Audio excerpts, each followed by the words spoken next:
कक्षा 11 की भौतिक विज्ञान की क्लास में आप सबका स्वागत है। हम कक्षा 11 की भौतिक विज्ञान की क्लास में पिछली जो क्लासेस थी उनमें अध्ययन कर रहे थे यूनिट फर्स्ट भौतिक जगत और मापन, फिजिकल वर्ल्ड एंड मेजरमेंट। इसके अंतर्गत जो पिछली क्लास में हमने देखा था वो था मात्रक और मापन, यूनिट्स एंड मेजरमेंट। तो यूनिट्स एंड मेजरमेंट यानी मात्रक और मापन के अंतर्गत हम देख रहे थे लंबाई का मापन, और इस लंबाई और मापन के अंतर्गत हम अध्ययन कर रहे थे प्रत्यक्ष और अप्रत्यक्ष विधियों का। तो पिछली जो क्लासेस में हमने कुछ अप्रत्यक्ष विधियां देखी थी। अप्रत्यक्ष विधियों में हम बड़ी दूरियों का मापन कर रहे थे, और बड़ी दूरियों के मापन के अंतर्गत हमने दो विधियां पिछली क्लास में देखी थी। अब जो हम इसके अंतर्गत देखेंगे अगली विधि, तीसरी विधि को देखेंगे बड़ी दूरियों के मापन के अंतर्गत। तो देखते हैं आज तीसरी विधि कौन सी है। प्रतिध्वनि द्वारा लंबाई का मापन। ठीक है, प्रतिध्वनि द्वारा हम लंबाई का मापन किस प्रकार से करेंगे इसको हमने यहाँ पर देखना है। Measurement of length by echo. अब देखिए प्रतिध्वनि क्या होता है। जब आप किसी बड़े हॉल में या किसी बड़े भवन में या किसी बड़ी महल में या पहाड़ियों के नज़दीक आप खड़े होते हैं और वहाँ पर आप ज़ोर से चिल्लाते हैं या ध्वनि उत्पन्न करते हैं, तो वही ध्वनि आपको कुछ समय बाद पुनः सुनाई देती है। तो जो ये ध्वनि आपको पुनः सुनाई दे रही है यही क्या है, प्रतिध्वनि है या इको है। अब देखो प्रतिध्वनि या इको कब उत्पन्न होती है, इसके लिए कुछ शर्तें हैं, कुछ कंडीशन होती हैं। एक तो जो प्रतिध्वनि अगर आपको उत्पन्न करनी है तो जहाँ से आप ध्वनि उत्पन्न कर रहे हैं और जहाँ से ध्वनि टकराकर वापस आ रही है उसके बीच की डिस्टेंस, उसके बीच की दूरी कम से कम 17 मीटर होनी चाहिए। अगर 17 मीटर से कम होगी दूरी तो आपको प्रतिध्वनि नहीं सुनाई देगी। यानी कम से कम जहाँ से ध्वनि उत्पन्न कर रहे हैं और जहाँ से ध्वनि टकराकर वापस आ रही है उसके बीच की दूरी कितनी होनी चाहिए, कम से कम 17 मीटर होनी चाहिए। और जहाँ से ध्वनि टकरा रही है उसको बहुत बड़े आकार का होना चाहिए। जैसे पहाड़ी है या भवन की दीवार है तो क्या होती है, बड़े बड़े आकार की होती है। ठीक है ना, तो उसका आकार बड़ा होना चाहिए तभी आपको वो प्रतिध्वनि सुनाई देगी। तो ये दो कंडीशन है प्रतिध्वनि उत्पन्न होने के लिए। तो प्रतिध्वनि का कॉन्सेप्ट आप समझ गए होंगे। अब आगे देखते हैं इसमें प्रतिध्वनि द्वारा आप किस प्रकार से लंबाई का मापन करते हैं।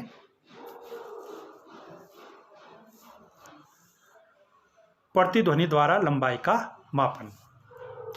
तो प्रतिध्वनि द्वारा लंबाई का मापन के लिए हम ये मान लेते हैं कि मान लीजिए कोई प्रेक्षक है, वो किसी पहाड़ी के नज़दीक ध्वनि को उत्पन्न कर रहा है। तो मान लीजिए एक पर्वत है और इस पर्वत के नज़दीक एक कोई प्रेक्षक है। ये तीर का निशान जो दिखा रहा है प्रेक्षक है जहाँ से ध्वनि उत्पन्न की जा रही है। ठीक है, इस प्रेक्षक जहाँ से ध्वनि उत्पन्न कर रहा है और जो ये पर्वत है उसके बीच की दूरी कितनी है, मान लीजिए x है। कितनी दूरी है दोनों के बीच की दूरी, जहाँ से ध्वनि उत्पन्न हो रही है, जहाँ प्रेक्षक खड़ा है और जहाँ पर प्रेक्षक खड़ा है, यानी जहाँ से ध्वनि उत्पन्न हो रही है, जहाँ पर प्रेक्षक खड़ा है वहाँ से ध्वनि उत्पन्न होगी। और वहाँ से पर्वत तक की दूरी कितनी है, मान लीजिए x दूरी है। और मान लीजिए जो प्रेक्षक है वो P बिंदु पर है। किस बिंदु पर है, P बिंदु पर हमने उसको मान लिया जहाँ से ध्वनि उत्पन्न हो रही है। ये ध्वनि जा रही है P से पर्वत की हो रही है। पीली लाइन आप देख रहे होंगे, ये लाइन क्या दिखा रही है कि ध्वनि कहाँ से कहाँ जा रही है प्रेक्षक से पर्वत की ओर जा रही है। और किस वेग से जा रही है, मान लीजिए v वेग से जा रही है। किस वेग से, ये v वेग से, तीर का निशान देख रहे होंगे आप नीला, v वेग से प्रेक्षक से पर्वत की ओर v वेग से जा रही है। ये कोई v वेग है, कुछ जो ध्वनि है जिस वेग से आप उत्पन्न कर रहे हैं ध्वनि, तो उसका कोई वेग होगा। उस वेग को हमने कितना मान लिया, v वेग मान लिया। तो मान लीजिए इस स्मॉल v वेग, स्मॉल v है, इस स्मॉल v वेग से ध्वनि जा रही है p से पर्वत की ओर, और पर्वत से टकराकर यह पुनः उसी v वेग से पुनः कहाँ पर पहुंची, p बिंदु पर पहुंच रही है। ठीक है, तो आप देख रहे होंगे एक बार ध्वनि p से पर्वत तक जा रही है, p से पर्वत तक जा रही है, यहाँ से यहाँ तक जा रही है। तो मान लीजिए यहाँ से यहाँ तक जाने में जब ये प्रेक्षक से पर्वत तक गई, कहाँ से कहाँ तक गई, इस P बिंदु से पर्वत तक गई, तो इसने कितनी दूरी तय की, कितनी है दोनों के बीच की दूरी, x। और पुनः जब ये ध्वनि पर्वत से इस प्रेक्षक तक वापस आएगी तो पुनः कितनी दूरी तय करेगी, x। तो x दूरी जाने में और x दूरी आने में, x दूरी ये P से पर्वत तक गई और फिर ये x दूरी पर्वत से प्रेक्षक तक आने में, जब टकरा कर ये वापस आई तो कुल कितनी दूरी तय की इसने, x प्लस x, कितनी दूरी तय हुई, कुल 2x दूरी तय हुई। तो इसको हम यहाँ पर लिख देते हैं कि ध्वनि तथा प्रतिध्वनि द्वारा तय की गई कुल दूरी, ध्वनि द्वारा तय की गई दूरी कितनी है, p से पर्वत तक जो दूरी तय की x दूरी, और प्रतिध्वनि द्वारा तय की गई दूरी फिर पर्वत से प्रेक्षक तक उतनी ही दूरी तय उसने की, x दूरी तय की। तो x प्लस x कितना हो गया, 2x। अब ध्वनि की चाल, यहाँ पर ध्वनि की चाल और प्रतिध्वनि की चाल सेम है, जो ध्वनि की चाल है वही प्रतिध्वनि की चाल है, सेम चाल से, एक ही चाल से चल रही हैं, उसी चाल से वो जा रही है, उसी चाल से वो वापस आ रही है ध्वनि, यानी ध्वनि और प्रतिध्वनि की चाल सेम है। और कितनी मानी हमने, वो v मानी, यहाँ पर v चाल से वो जा रही हैं।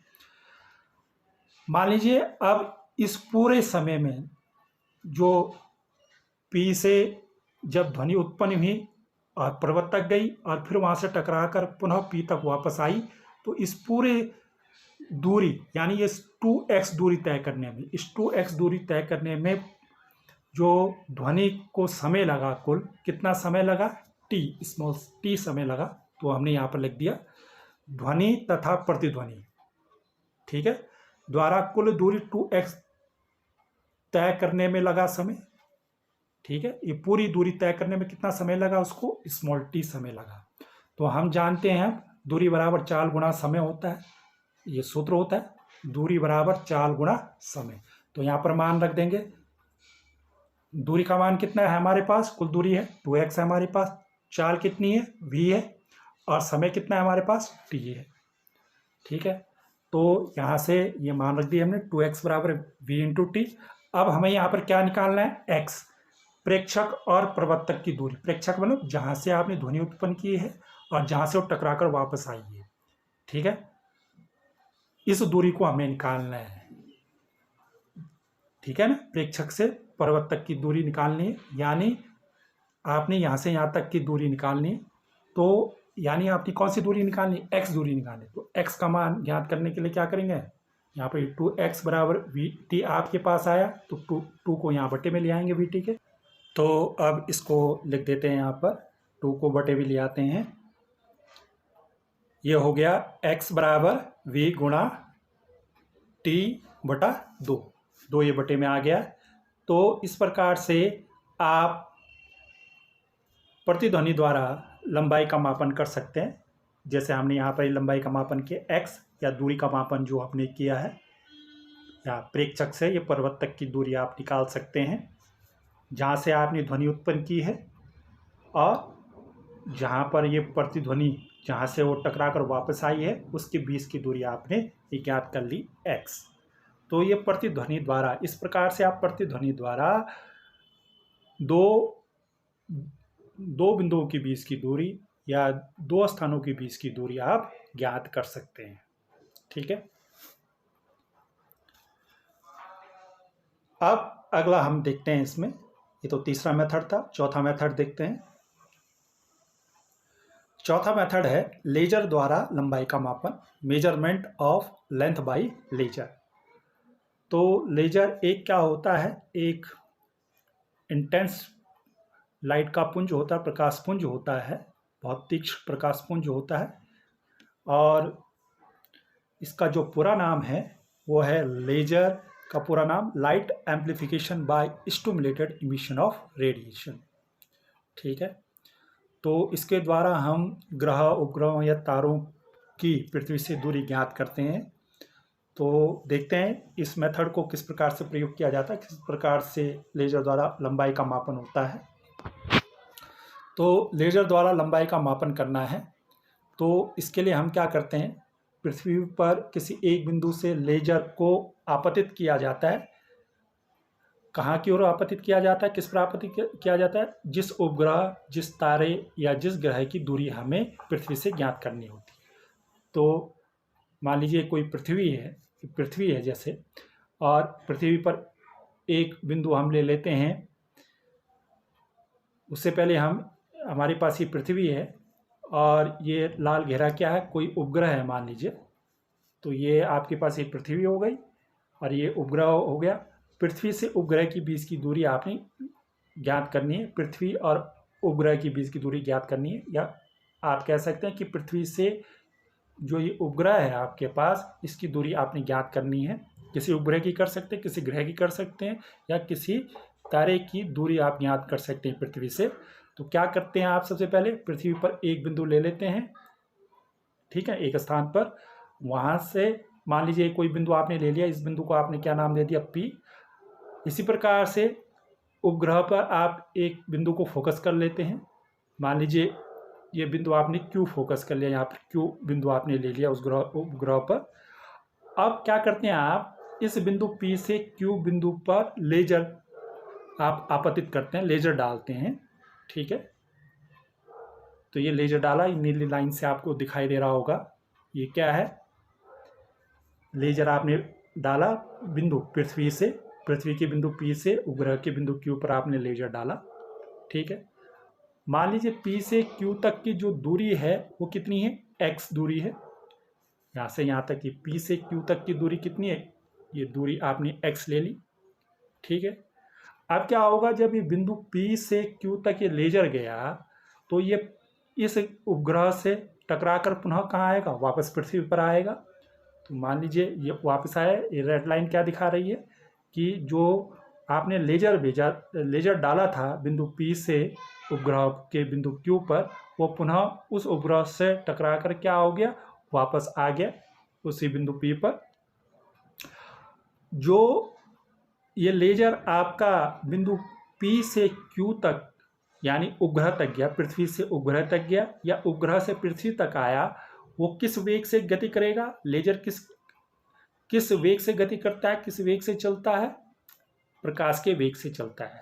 ठीक है, याद रखना है, लेजर का जो वेग होता है प्रकाश का वेग होता है, और इसको C से, स्मॉल c से प्रदर्शित करते हैं। ये तीर का निशान दिखा रहा है, तीर का निशान क्या दिखा रहा है कि लेजर P से Q की ओर गया। ठीक है, किस वेग से गया, C वेग से, और इसी वेग से ये वापस भी आया। C वेग से जाएगा भी और C वेग से आएगा भी। और C का मान कितना होता है, C का मान याद रखना है आपने, C का मान होता है, जो प्रकाश का वेग होता है 3 × 10⁸ मीटर प्रति सेकंड होता है, इतना होता है। किसका वेग होता है, ये प्रकाश का वेग होता है। C बराबर होता है 3 × 10⁸ मीटर प्रति सेकंड, यह आपका प्रकाश का वेग होता है, C का मान होता है। तो अब आपने क्या ज्ञात करना है, ये लेजर विधि द्वारा इस x का मान ज्ञात करना है यहाँ पर, यानी पृथ्वी से उपग्रह की दूरी ज्ञात करनी है। तो क्या किया आपने, पृथ्वी से लेजर डालते हैं, जिस उपग्रह को दूरी आपको पृथ्वी से ज्ञात करनी होती है, जिस तारे की आपको या जिस ग्रह की दूरी ज्ञात करनी होती है, तो सबसे पहले आप पृथ्वी से लेजर उसकी ओर डालते हैं। वो लेजर जब उसकी सतह से, उस उपग्रह या ग्रह या तारे की सतह से टकराकर वापस आता है, पृथ्वी पर आता है, तो तब आप अब क्या करेंगे, अब देखें लेजर द्वारा तय की गई कुल दूरी कितनी हो गई। देखो लेजर ने कुल कितनी दूरी तय की, P से Q तक गया, ये x दूरी तो इसने जाने में तय की, और x दूरी ये वापस भी आया लेजर, तो x दूरी वापस आने में भी इसने तय की, यानी कुल कितनी दूरी तय की इसने, x प्लस x, x, पहला x क्या बता रहा है, कि पृथ्वी से उपग्रह तक जाने में लेजर को पृथ्वी से उपग्रह तक जाने में जो दूरी तय की उसने, पृथ्वी से उपग्रह तक जाने में जो दूरी तय की वो पहला एक्स है, और ये दूसरा एक्स उपग्रह से पृथ्वी तक आने में जितनी उसने दूरी तय की, सेम दूरी तय की उसने, तो x प्लस एक्स कितनी हो गई, 2x दूरी तय की। ठीक है। लेजर की चाल अभी हमने बताई किसके बराबर होती है, प्रकाश की चाल। उसी चाल से वो जाएगा, उसी चाल से वो वापस आएगा, यानी प्रकाश की चाल से ही हो गया, प्रकाश की चाल से ही वापस आया। ठीक है। लेजर की जो चाल होती है प्रकाश की चाल के बराबर होती है। और लेजर द्वारा जो ये 2x दूरी तय की गई P से Q तक, फिर Q से P तक, यानी टोटल जो दूरी इसने तय की लेजर ने 2x, मान लीजिए उसमें कितना समय लगा, t समय लगा, स्मॉल t समय लगा। तो दूरी बराबर चाल गुणा क्या होता है, समय। दूरी बराबर चाल गुणा समय होता है। तो यहाँ से आप क्या निकाल लेंगे, ये दूरी की जगह क्या रख देंगे, इस दूरी की जगह क्या रखेंगे, 2x, दूरी की जगह 2x रखेंगे, चाल की जगह क्या रखेंगे, c रखेंगे, और समय की जगह क्या रखेंगे, t रखेंगे। ठीक है। तो इस मान को यहाँ पर रख देंगे, दूरी की जगह ये 2x रख दिया, चाल की जगह c रख दिया, और समय की जगह कितना रख दिया, t रख दिया। अब आपने कितनी दूरी निकालनी है, यहाँ से x का मान निकालना है। इस x का मान निकालना है, तो x का मान यहाँ पर कैसे निकालेंगे, इस 2 को यहाँ बटे में ले जाएंगे, तो क्या आ जाएगा, ये x बराबर c गुणा t बटा 2, ये मान आ जाएगा x का। तो इस प्रकार से आप पृथ्वी और उपग्रह के बीच की दूरी ये x ज्ञात कर लेंगे। तो ये क्या हो गया, लेजर द्वारा आपने लंबाई ज्ञात कर ली। लेजर द्वारा आप लंबाई ज्ञात कर सकते हैं। ठीक है। किसी पृथ्वी से किसी उपग्रह की दूरी ज्ञात कर सकते हैं, पृथ्वी द्वारा किसी ग्रह की दूरी ज्ञात कर सकते हैं, किसी अन्य ग्रह की दूरी ज्ञात कर सकते हैं, या पृथ्वी द्वारा किसी तारे की दूरी ज्ञात कर सकते हैं। ठीक है। तो ये लेजर द्वारा लंबाई ज्ञात करेंगे आप इस प्रकार से। अब अगला हम मेथड देखते हैं, ये चौथा मेथड था। अब अगला है रेडार द्वारा लंबाई का मापन, measurement of length bye radar. Radar आप जानते हैं, रेडार के द्वारा किसी वायुयान या जो भी हवा में जो यान, कोई हेलीकॉप्टर है, वायुयान है, लड़ाकू विमान है, इस प्रकार के जो हवा में, वायु में जो आपके वाहन या यान भ्रमण करते हैं, उनके द्वारा उनका पता लगाने के लिए रेडार का उपयोग किया जाता है। क्या करते हैं, रेडार द्वारा रेडियो तरंगों को भेजा जाता है, रेडियो तरंगे उत्सर्जित की जाती हैं रेडार द्वारा, और वो तरंगे उन वायुयानों से या उस हेलीकॉप्टर से या उन लड़ाकू विमानों से टकराकर वापस आती हैं, और इस प्रकार हमें पता चल जाता है कि कहाँ पर वायुयान है, कहाँ पर लड़ाकू विमान है, कहाँ पर हेलीकॉप्टर है। ठीक है। तो रेडार का उपयोग किसके लिए किया जाता है, जो वायु में जो वायुयान हैं, जो हेलीकॉप्टर हैं, या जो भी यान आपके वायु में चल रहे हैं, उनकी स्थिति का पता लगाने के लिए। ठीक है। तो इसका जो पूरा नाम है रेडार का, वो है रेडियो डिटेक्शन एंड रेंजिंग। ठीक है, याद रखना चाहिए आपको, ये पूछा भी जाता है। रेडार का पूरा नाम रेडियो डिटेक्शन एंड रेंजिंग। तो अब हम यहाँ पर क्या करेंगे, रेडार द्वारा लंबाई का मापन करेंगे। तो देखो किस प्रकार से उसका मापन करेंगे। रेडार द्वारा लंबाई का मापन करना है। ठीक है। तो यहाँ पर ये पृथ्वी मान लें हम, यहाँ पर ये पृथ्वी है, नीले रंग का जो हमने दिखाया ये पृथ्वी है। यहाँ पर ये कोई स्थान है, इस स्थान को मान लीजिए ये कौन सा स्थान है, P है, जहाँ से हमने रेडार द्वारा रेडियो तरंगे उत्सर्जित करनी है। ये कोई वायुयान है, आपको यहाँ पे ये वायुयान दिखाई दे रहा होगा, ये कोई वायुयान है या कोई लड़ाकू विमान है या कोई हेलीकॉप्टर मान सकते हैं, ये कोई आपका वायुयान है। इसकी स्थिति का पता लगाना है कि कहाँ पर है। ठीक, कितनी दूरी पर है पृथ्वी से, इस बिंदु P से इस वायुयान की दूरी कितनी है। तो हम क्या करते हैं, यहाँ से बिंदु P से क्या भेजते हैं, एक रेडार के द्वारा रेडियो तरंगों को भेजते हैं। ठीक है ना, ये वायुयान हो गया। अब ये मान लीजिए कहाँ पर स्थिति है, इस वायुयान की Q पर स्थिति, किसी बिंदु Q पर है।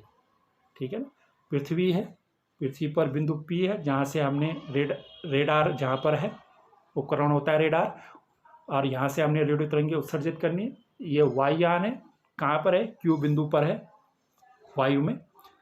अब इस बिंदु P से ये हमने एक रेडार के द्वारा रेडियो तरंगे भेजी। ये क्या है, रेडियो तरंगे है। ये बिंदु P से हमने रेडार के द्वारा रेडियो तरंगे भेजी। रेडियो तरंगे गई वायुयान पर और वायुयान से ये टकराई। अब टकराने के बाद क्या होंगी, मान लीजिए, अब यहाँ पर पहले मान लीजिए कि बिंदु P से Q तक की दूरी कितनी है, ये x है। बिंदु P से हमने क्या भेजा, एक रेडार के द्वारा, बिंदु P पर आपका रेडार है, यहाँ से आपने रेडियो तरंगे भेजी और Q पर पहुंची जहाँ पर वायुयान है, उससे टकराई।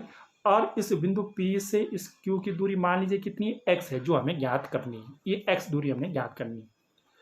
अब जो ये आपने रेडियो तरंगे भेजी रेडार के द्वारा और ये वायुयान से टकराई है, तो ये टकरा कर वापस कहाँ पर आएंगी, इस रेडार पर आती हैं वापस। ठीक है, पहले हम यहाँ पर ये देख रहे हैं कि इसकी ये चाल कितनी है, ये C चाल से जा रहा है। जो ये रेडार है, ये रेडार द्वारा जो रेडियो तरंगे P से Q की ओर गई, ये C चाल से गई, प्रकाश की चाल से जाती है। रेडियो तरंगों की चाल कौन सी होती है, प्रकाश की चाल होती है। और उसी चाल से ये वापस Q से P तक आया, यानी उस वायुयान से टकराकर बिंदु P पर वापस आया। बात समझ में आ रही होगी आपके कि पृथ्वी है, पृथ्वी पर कोई बिंदु P है और वहाँ से x दूरी पर जो हमें ज्ञात करनी है एक वायुयान है, यानी Q बिंदु पर एक वायुयान है। आपने बिंदु P से रेडार के माध्यम से रेडियो तरंगे उत्सर्जित की और वो रेडियो तरंगे प्रकाश की चाल, क्योंकि रेडियो तरंगों की चाल प्रकाश की चाल के बराबर होती है, तो प्रकाश की चाल से वो चली और वायुयान से टकराई और टकराने के बाद पुनः वह बिंदु P पर वापस आ जाती है, रेडार पर वापस आ जाती है। तो अब आप कैसे इसका लंबाई का मापन करेंगे, तो जैसा भी हमने किया अब देखेंगे। रेडार द्वारा उत्सर्जित रेडियो तरंगों द्वारा तय की गई कुल दूरी कितनी है। देखो, रेडार द्वारा जो उत्सर्जित रेडियो तरंगे है, रेडार द्वारा जो रेडियो तरंगे निकली, उसने कितनी दूरी तय की, बिंदु P से पहले वो Q तक गया तो कितनी दूरी तय की, x, और फिर वो Q से P तक वापस आया उसी बिंदु रेडार तक, तो x दूरी जाने में और x दूरी आने में उसने तय की। तो ये पहला वाला x क्या प्रदर्शित कर रहा है कि रेडार द्वारा जो उत्सर्जित रेडियो तरंगे हैं उसका रेडार से वायुयान तक जाने में तय की गई दूरी कितनी हो गई, x, P से Q तक जाने में दूरी। ठीक है, ये पहला x क्या प्रदर्शित कर रहा है, P से Q तक जाने में तय की गई दूरी, P से Q तक जाने में कितनी दूरी तय की। और ये दूसरा x क्या है, ये तो पहला वाला x था, अब ये दूसरा वाला x क्या प्रदर्शित कर रहा है, Q से P तक, Q से टकरा कर वापस आया ना, तो Q से P तक आने में जो दूरी तय की, तो उसमें भी उतनी दूरी x ही दूरी है, तो x दूरी उसने तय की, तो दोनों दूरियों को जोड़ देंगे, x प्लस x कितना हो जाएगा, 2x। तो पूरा रेडार द्वारा जो उत्सर्जित रेडियो तरंगे हैं उनके द्वारा कुल कितनी दूरी तय की गई, x जाने में और x आने में, तो x प्लस x कितना हो गया, 2x। किस चाल से चल रही हैं ये रेडियो तरंगे, c वेग से, यानी प्रकाश के वेग से। तो यहाँ पर लिख देंगे रेडियो तरंगों द्वारा उत्सर्जित रेडियो तरंगों की चाल कितनी हो गई, ये प्रकाश की चाल, जो प्रकाश की चाल है उस प्रकाश की चाल से ये चल रही है, प्रकाश की चाल से चल रही है। रेडियो तरंगों द्वारा उत्सर्जित रेडियो तरंगों की चाल प्रकाश की चाल के बराबर है, c के बराबर है। ठीक है, तो यहाँ से आ जाएगा ये रेडियो तरंगों द्वारा उत्सर्जित रेडियो तरंगों द्वारा 2x दूरी तय करने में लगा समय। अब यहाँ पर क्या निकालना है, क्या है अगला जो है कि जो ये कुल दूरी उसने तय की P से Q तक, P से Q तक और Q से P तक आने में कुल दूरी कितनी तय की उसने, 2x। तो ये कुल जो उसने 2x दूरी तय की उसको तय करने में मान लीजिए उसको कुल कितना समय लगा, t समय लगा। कुल कितना समय लगा, t, स्मॉल t समय लगा। ठीक है, तो अब आपके पास सूत्र है दूरी बराबर चाल गुणा समय। चाल गुणा समय आपके पास सूत्र है, तो यहाँ से क्या हो जाएगा, यहाँ से आप रख देंगे दूरी कुल कितनी हो गई, जैसा भी आपने देखा पीछे 2x, चाल कितनी हो गई आपके पास c, और समय कितना हो गया t। तो यह आ जाएगा दूरी 2x, चाल c हो गया और समय t हो गया। x का मान आप कैसे निकालेंगे, दो को बटे में ले जाएंगे, जैसे अभी हमने पीछे देखे दो मेथड्स में, दो तरीकों में। तो ठीक वैसे ही यहाँ पर x बराबर कितना आ जाएगा, c गुणा t बटा 2। तो ये x दूरी आपकी निकल जाएगी, यानी पृथ्वी जहाँ से आपका रेडार जहाँ पर है वहाँ से उस वायुयान की दूरी आपकी पता चल जाएगी। आप किसी भी वायुयान, हेलीकॉप्टर या किसी भी लड़ाकू विमान की दूरी आप याद कर सकते हैं। ठीक है, तो यह है रेडार द्वारा लंबाई का मापन करना। यहाँ पर क्या भेजा आपने, रेडियो तरंगों उत्सर्जित की, किसके माध्यम से, रेडार के द्वारा। तरीका वही है जैसे अभी हमने पीछे देखा था, केवल यहाँ पर लेजर की जगह हम क्या यूज़ कर रहे हैं, रेडियो तरंगे, रेडार के द्वारा रेडियो तरंगों का यूज़ कर रहे हैं। ठीक है, ये था आपका पांचवा मेथड। एक और मेथड है, अब जो अगला मेथड है वह है सोनार द्वारा लंबाई का मापन, मेजरमेंट ऑफ लेंथ बाय सोनार। अब सोनार क्या होता है, सोनार एक उपकरण होता है जैसे रेडार होता है। रेडार के द्वारा तो जो वायु में वायुयान हैं उनकी दूरी का पता किया जाता है। सोनार के द्वारा समुद्र के अंदर, पानी के भीतर जो पानी के जहाज जा रहे हैं, पनडुब्बियाँ जा रही हैं, या कोई ऑब्स्टेकल है जैसे पहाड़ है, पत्थर है, उनका पता इस सोनार के द्वारा लगाया जाता है। तो इस सोनार के द्वारा क्या भेजी जाती हैं, प्रासर्व्य तरंगें, अल्ट्रासोनिक वेव्स भेजी जाती हैं, और वो पानी के अंदर जो ऑब्स्टिकल है, पहाड़ है, पत्थर है कोई, या कोई अन्य जहाज है, या कोई पनडुब्बी है, उनका पता इस सोनार के माध्यम से लगाया जाता है, या उनकी दूरी का पता इस सोनार के द्वारा किया जाता है। अब देखिए, इस सोनार का जो पूरा नाम है, जो पूछा भी जाता है, सोनार का पूरा नाम है sound navigation ranging. Sound navigation ranging इसका पूरा नाम है, तो आपको ये ध्यान में रखना है, इसका पूरा नाम होता है साउंड नेविगेशन रेंजिंग। तो आगे बढ़ते हैं, हम यहाँ पर देखेंगे सोनार द्वारा लंबाई ज्ञात करना। सोनार द्वारा कैसे लंबाई ज्ञात करते हैं, तो अभी जैसे हमने बताया कि सोनार के द्वारा पानी के भीतर कोई पर्वत है, कोई चट्टान है, कोई पत्थर है, कोई अन्य पनडुब्बियाँ हैं, या कोई जहाज है, तो उसकी दूरी का पता लगाया जाता है कि वो कितनी दूरी पर ये चीज़ें हैं, जहाँ से आप इन सोनार के द्वारा जो प्रासर्व्य तरंगे आप भेज रहे हैं, सोनार के द्वारा कौन सी तरंगे भेजी जाती हैं, प्रासर्व्य तरंगे भेजी जाती हैं।